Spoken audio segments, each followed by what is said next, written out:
On today's episode of Talk of Him, we'll talk about how Jesus always has the power to maximize our minimal offerings. And also how the Savior understands that feeling of rejection when you don't feel popular or seen by the people that should show up for you, and how we can take those feelings to the Lord and wrestle with that and resolve that. All that and more this week on Talk of Him.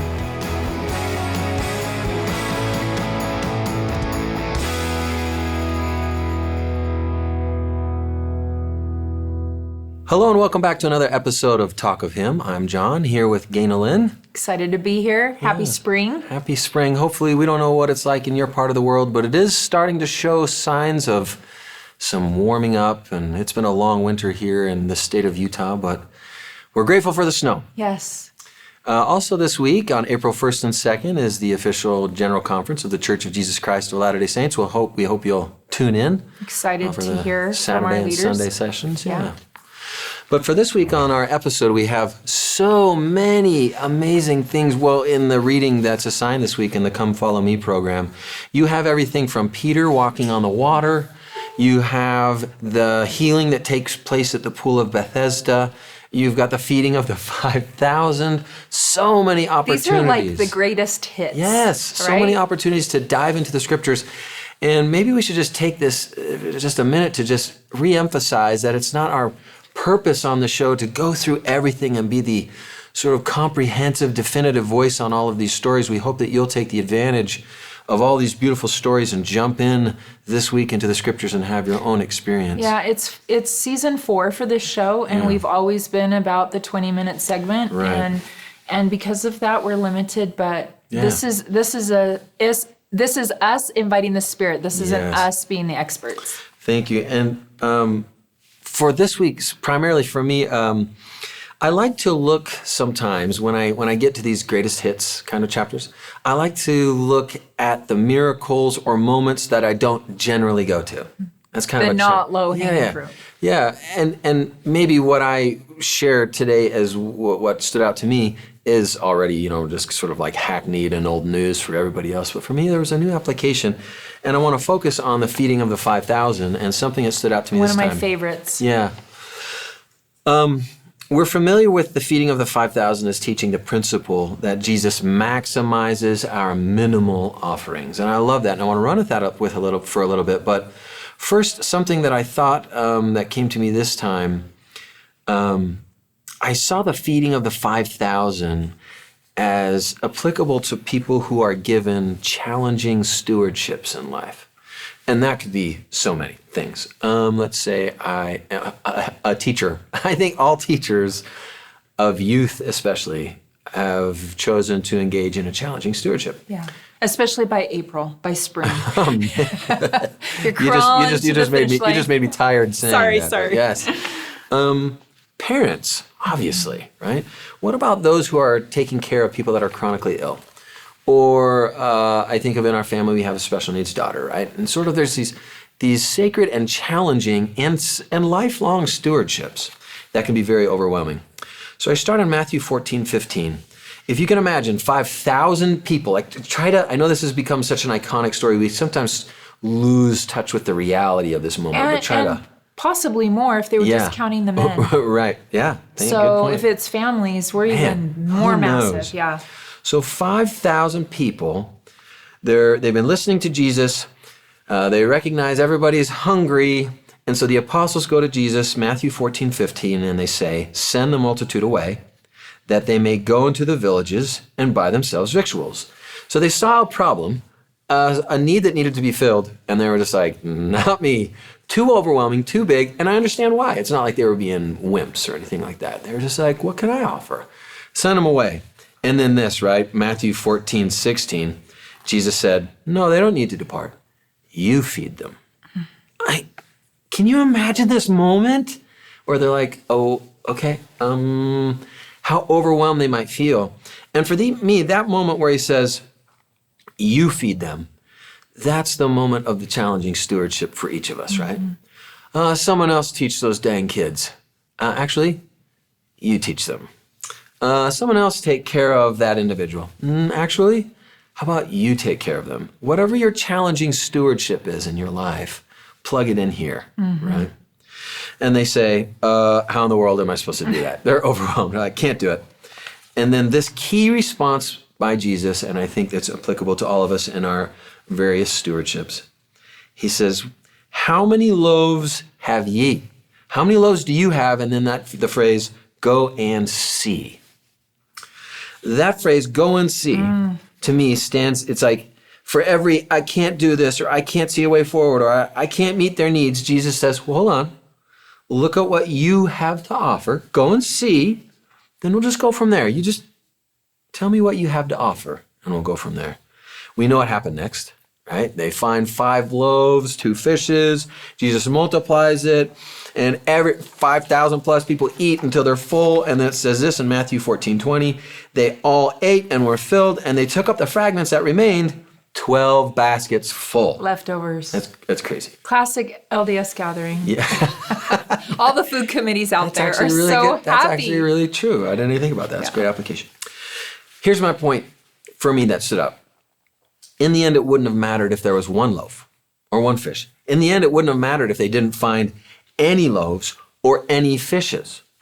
What mattered is they went out and they tried. They looked. They put forth the effort. They stepped into the dark. And that's when the powers of heaven are unleashed, those compensatory blessings, when we just say, oh, okay, I don't know how, I don't know what this is going to look like, but I'm going forward. And so I just think of this reminder that Jesus's physical miracles always point to a deeper spiritual meaning. And so, again, I'm reading this and I'm just thinking, in all of our lives, sacred and difficult stewardships, Jesus maximizes our minimal offerings, but we have to offer. Yeah. That's the key. We have to offer. We can't just say, well, I don't know how to do it. Do it. Show me how. And Jesus, I think that's important where he said, go and see. You just give it your best shot first, and then we'll go from there. I love your discussion around this because, and I've talked and written about where this specific story helped me say yes to a scary calling, which was primary chorister. Do not send me mail about it because there's passionate primary choristers out there. But it was at a time where I was embarrassed by my meager offering. Every brain cell was already assigned to a stewardship. Right. And including books to finish and a son that I was trying to help get through that senior finish line. Yeah.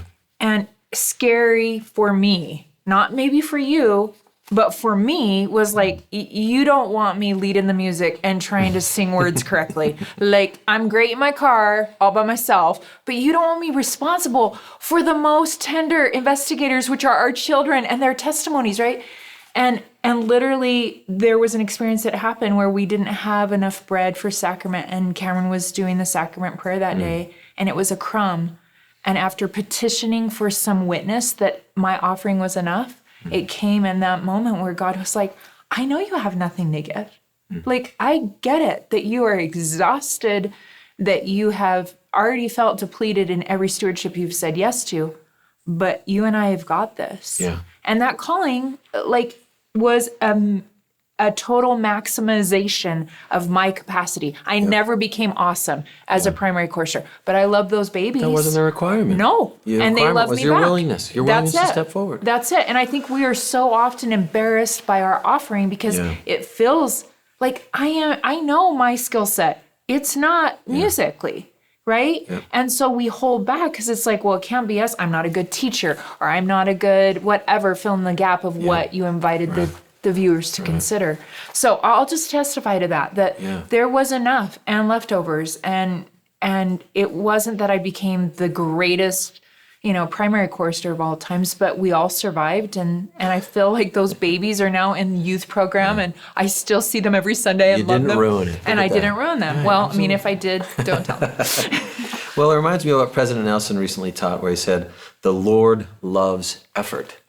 Effort just means so much to God. I think that when he sees us try our best, despite our anxiety and fear, I really think his heart just jumps with joy as he sees us trusting in him and just saying, I don't know, but I'm just going to go forward. James E. Faust once taught this encouraging truth. He said, Don't you love James E. Faust? I still miss him. I do too. He's like this grandfatherly figure. And so tender and kind. Yeah. He said, occasionally you are too hard on yourselves. You think that if your offering is not quite perfect, it's not acceptable.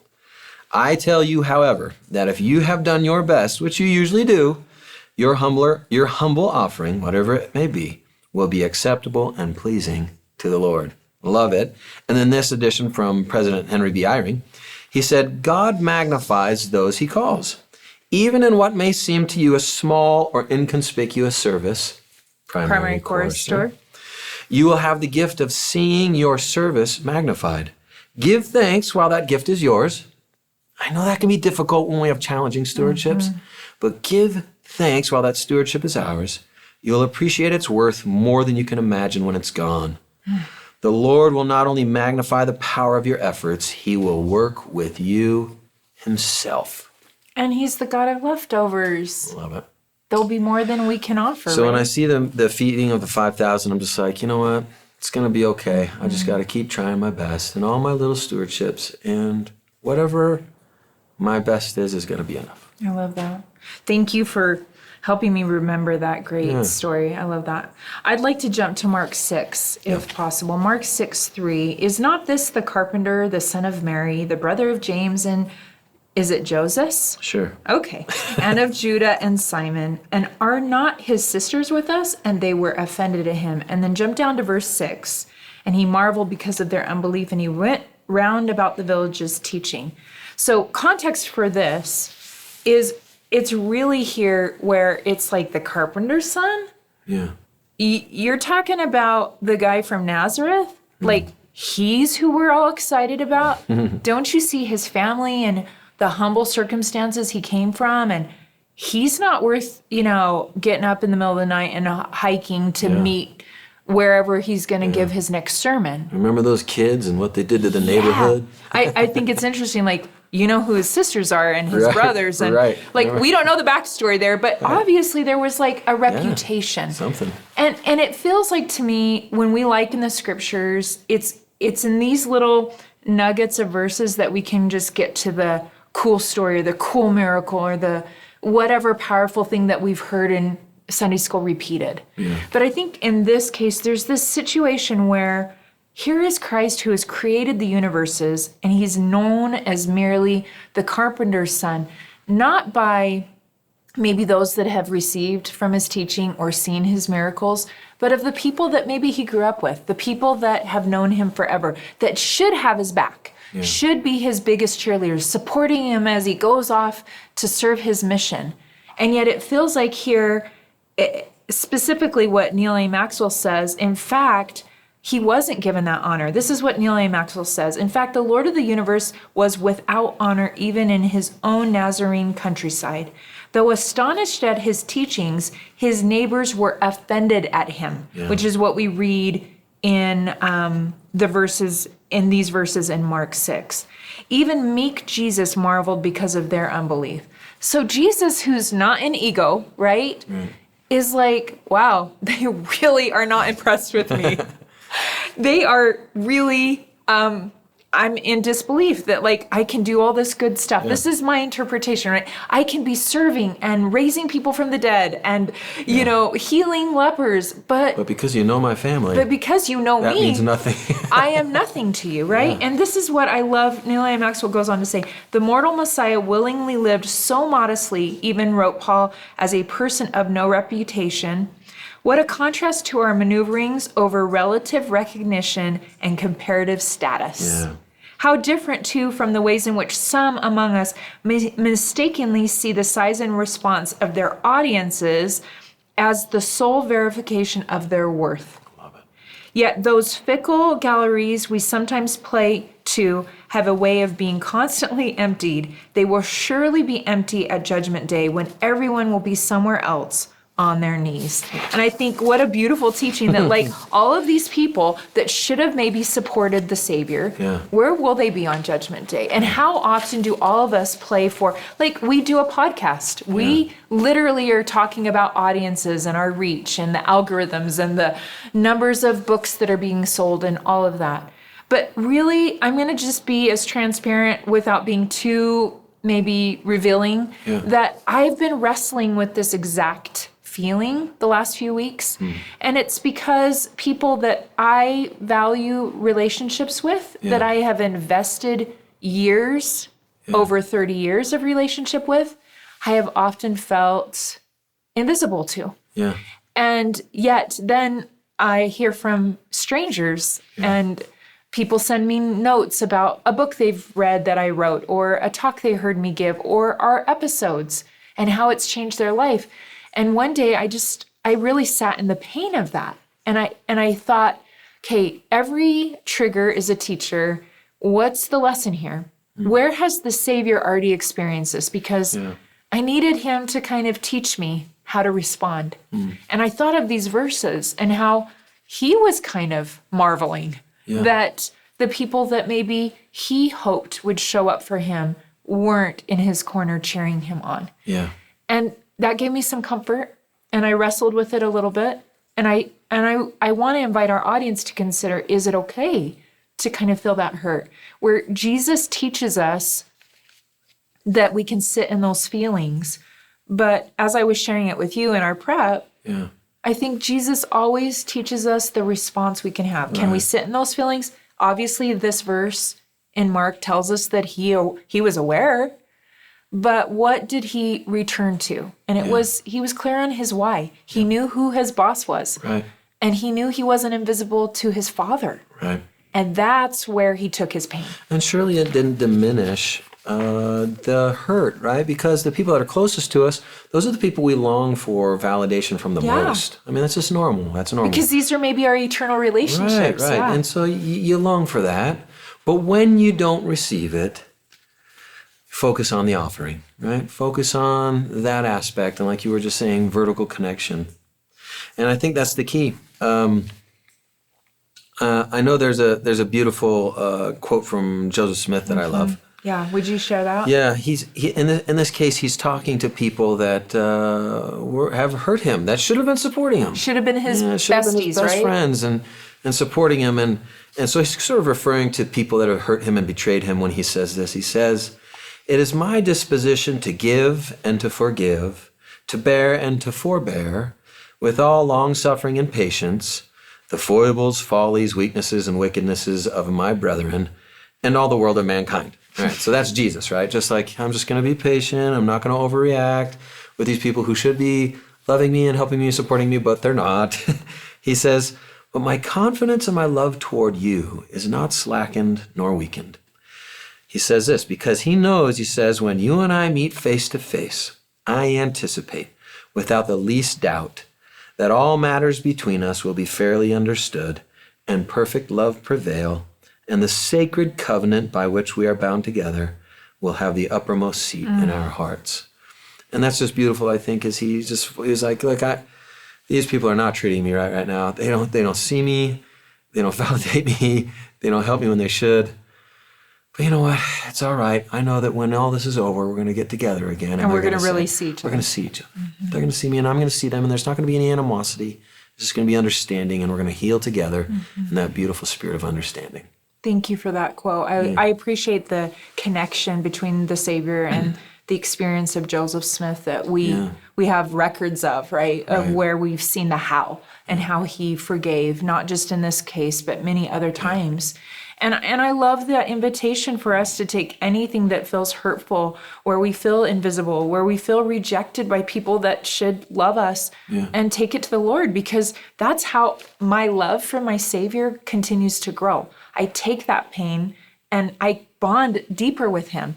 And in this case, the last few weeks, I'm not doing a great job of expressing it, because some of those internal wrestles, they're in your closets. They're on your knees. They're like pouring out your heart to the Lord and saying, help me see these people as you see them, because right now all I'm seeing is pain and rejection, and I'm sad and I feel lonely, and I don't want this wedge between us, you know? And so we're breezing over it in a 20-minute conversation, but these are real struggles and wrestles of the soul that can start to drive a wedge when it comes to family gatherings or at workplaces where you don't feel seen And the Savior and Joseph Smith are teaching us, like, but God sees you. Yeah. And one day we're going to see each other clearly. And those same people that aren't supporting you and aren't showing up for you, they're going to have their eyes open. You're going to see why maybe they didn't do what they maybe could have done. And it will all be okay. Yeah. Any other thoughts before we give the invitation? Beautiful. Our invitation this week is that in your prayers, you will ask for God to show you where your offerings, your experiences have approval from Him. And that hopefully in the coming weeks, you will also see the fruits of those offerings. We hope that you have a great week, a great conference weekend, and we'll see you again next week on Talk of Him.